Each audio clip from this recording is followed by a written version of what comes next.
Hoje vou conversar com a neurocientista, pesquisadora, bióloga, professora de yoga, o que mais? Mãe. Mãe Vem em primeiro lugar porque é o que ocupa mais tempo, né? São 4 filhos, então eu trocaria a ordem. Mãe, professora, instrutora de yoga, neurocientista. Pois é.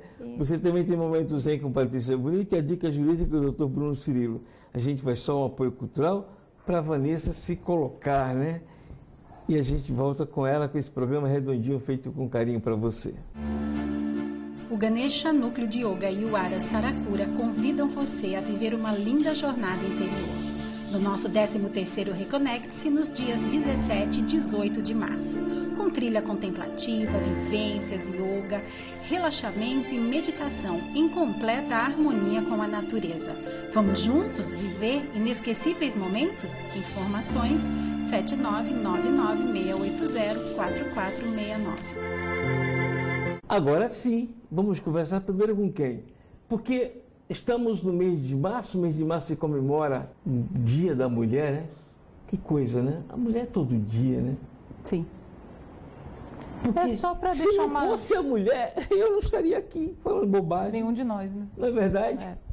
Então a mulher é todo dia, mas ainda tem muita incompreensão com isso, né, Vanessa?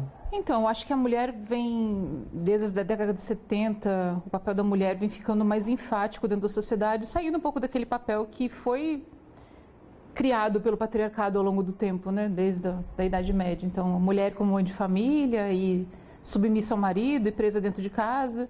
E, de repente, a mulher começa a ocupar um espaço que, teoricamente, era masculino e que ela ocupa muito bem. Então, hoje em dia, a gente tem mulheres que se estabelecem muito bem em situações de poder. Dentro da própria ciência, a gente tem um número expansivo de mulheres na ciência.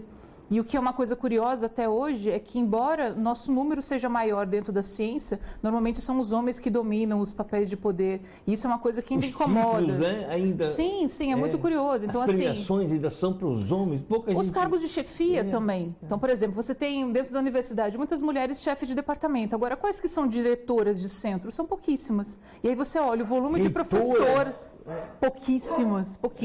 A gente teve no Rio agora a Denise no FRJ, que é uma professora maravilhosa, uma cientista fantástica, mas é raro e ela lutou muito para chegar lá. Então você pega um departamento, às vezes, onde você tem um número maior de professoras do que de professores, agora quantos que chegam a ser diretor de centro? Mulher. Mas você Raríssimo. consegue identificar, de fato, a causa primária, primeira dessa situação? Você acha que é só o patriarcado? São várias causas. Porque assim, quando a gente pensa numa mulher, por exemplo, num cargo de chefia dentro de uma universidade, que já foi uma realidade minha, a mulher exerce muito bem, às vezes até melhor que o homem. A mulher tem mais facilidade de diálogo, ela consegue às vezes controlar grupos que não se falam, enquanto que um homem às vezes não sabe lidar tão bem com isso.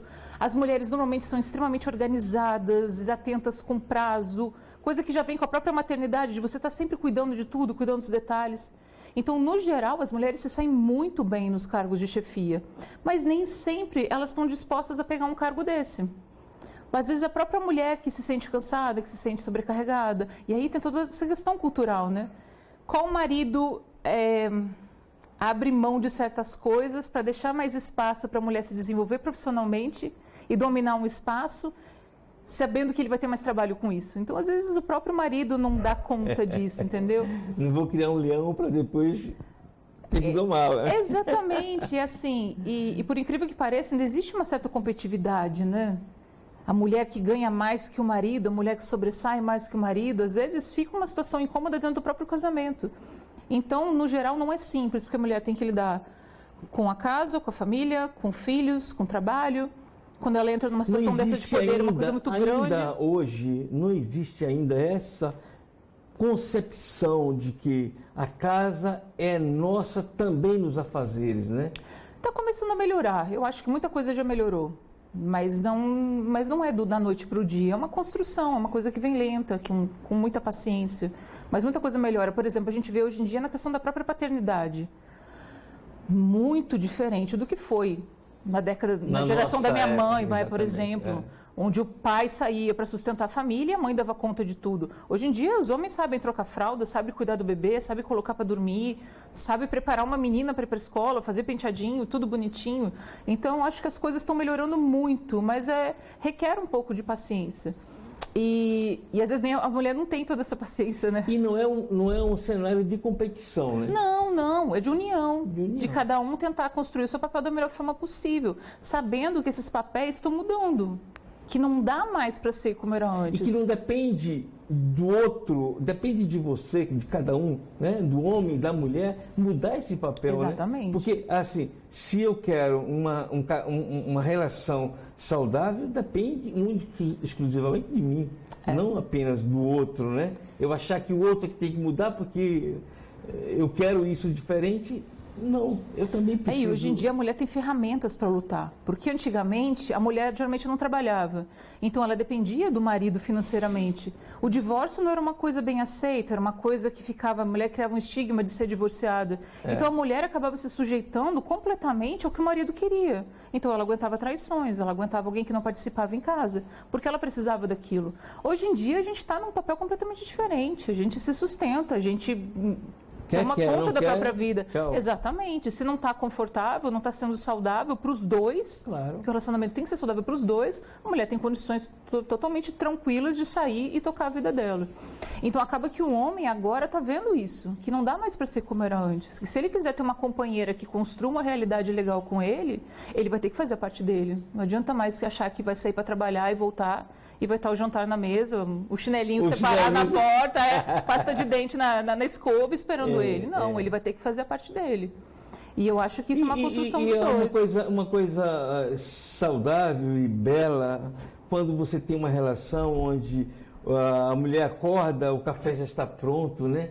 Não por dever ou por obrigação, mas pelo prazer de fazer, né? Exatamente. Pelo por ver o outro feliz. Exatamente. Exatamente. Que era uma coisa que não existia antes, né?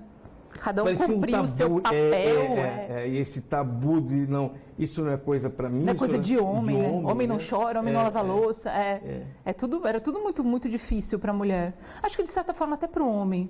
Porque o homem também, eu como mulher e como feminista que sou, eu consigo enxergar mais fácil, obviamente, o papel da mulher. Mas eu acho que para o homem também não era fácil. Porque ele tinha que manter aquela coisa do machão, que sustenta a família. E às vezes ele nem era isso. Exatamente, às vezes nem era o que ele queria. Às vezes por dentro ele também estava sofrendo, talvez quisesse uma relação com mais igualdade e nem ele poderia mudar isso na época. Então acho que é muito bonito o que a gente tem construído com o tempo. Acho que as próximas gerações vão ter relacionamentos muito mais saudáveis. Talvez não tão duradouros, porque mas eu acho a vida é feita de durabilidade de uma relação é o quanto ela é prazerosa. Exatamente. O quanto ela é produtiva. Exatamente. Né? O que vale 30 anos que não estão felizes, exatamente, né? Onde os dois se sentem presos. Porque, na verdade, o tempo passa muito rápido. Eu olho para mim, já estou com 61. Caramba, foi ontem que eu achava... não vou falar a minha idade. Não, por favor. Mas assim, eu digo que passa muito rápido para você perder tempo com situações que não levarão a nada, a caminho nenhum. Né?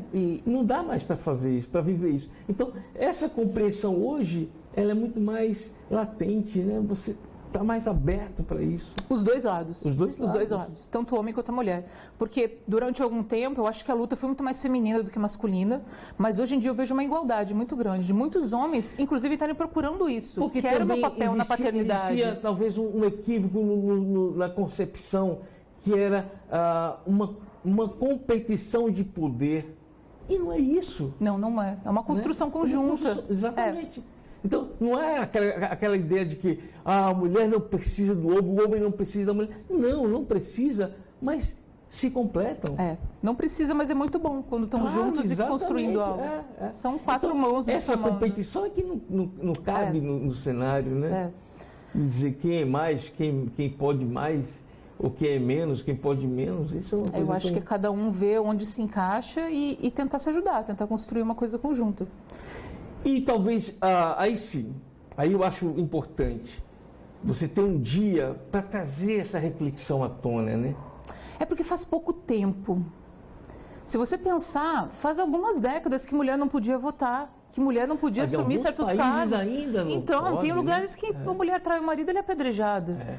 Então, eu acho que existe uma importância histórica e cultural da gente trazer isso à tona. Tem uma pessoa que fala que quando uma barra de ferro está envergada muito tempo para um lado, quando você quer levar ela ao meio, não adianta trazer ela ao meio. Você tem que levar ela para o lado contrário e segurar um pouco. E quando você soltar, ela vai voltar ao meio.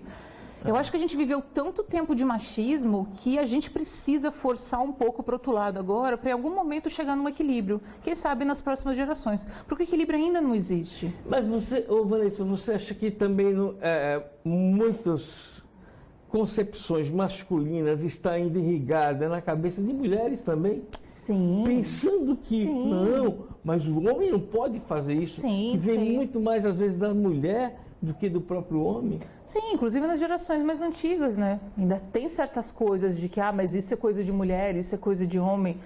Até questão com criança, por exemplo, brinquedo de menino, brinquedo de menina.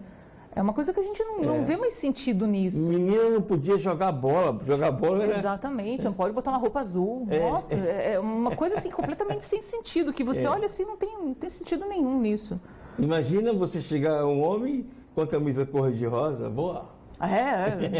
Eu tenho 4 filhos, meu mais velho tem 22, ele usa blusa rosa na maior facilidade, tranquilidade. As meninas jogam bola, brincam de carrinho. Então, assim, não existe isso de menino e de menina. A feminilidade nem a masculinidade está nisso aí, né? Esses são conceitos que, por si só, eles já se quebram sem muita evolução. E a gente está vivendo uma época onde tem uma diversidade maior também de pessoas. E está tudo bem, eu acho que a gente tem que encarar tudo com naturalidade. E eu acho que o importante é a gente tentar chegar a esse equilíbrio, que eu não acho que não vai ser agora. Como eu falei, por exemplo, mulheres no departamento. Você tem mais mulheres do que homens. Agora, quantas chegam a um cargo de diretoria? Até agora, nenhuma. Pelo menos aqui onde eu vivi. Nenhuma. Então, a gente ainda tem que pressionar um pouco. Tem movimentos muito bonitos como Mulheres na Ciência, que premiam mulheres, que conseguem se mostrar na ciência de uma forma forte, porque a gente, por exemplo, tem coisas que a gente conseguiu há pouquíssimo tempo, como, por exemplo, licença maternidade para mulheres bolsistas. A mulher está fazendo mestrado ou doutorado, engravida nesse meio tempo, e aí a gente tem prazo para bolsa. Aí, de repente, a mulher ficava sem bolsa, com um bebê e sem bolsa, e sem conseguir terminar o trabalho dela. Então, faz pouquíssimo tempo, poucos anos, que a gente tem uma bolsa agora para isso. Porque você tem um prolongamento de 4 meses da bolsa. As concepções vão se ajustando, né? Pois é uma conversa que eu imaginava, ela assim, quando chegou, o que é que a gente vai falar? Olha, conversar com alguém preparado como Vanessa, você não precisa fazer pauta ou escrever, porque a conversa flui tranquilamente. Mas a gente vai um apoio cultural para ela tomar uma água também, né? Voltamos aí em seguida com Vanessa Tortelli. Correto o nome, hein? Corretíssimo. O Ganesha Núcleo de Yoga e o Ara Saracura convidam você a viver uma linda jornada interior.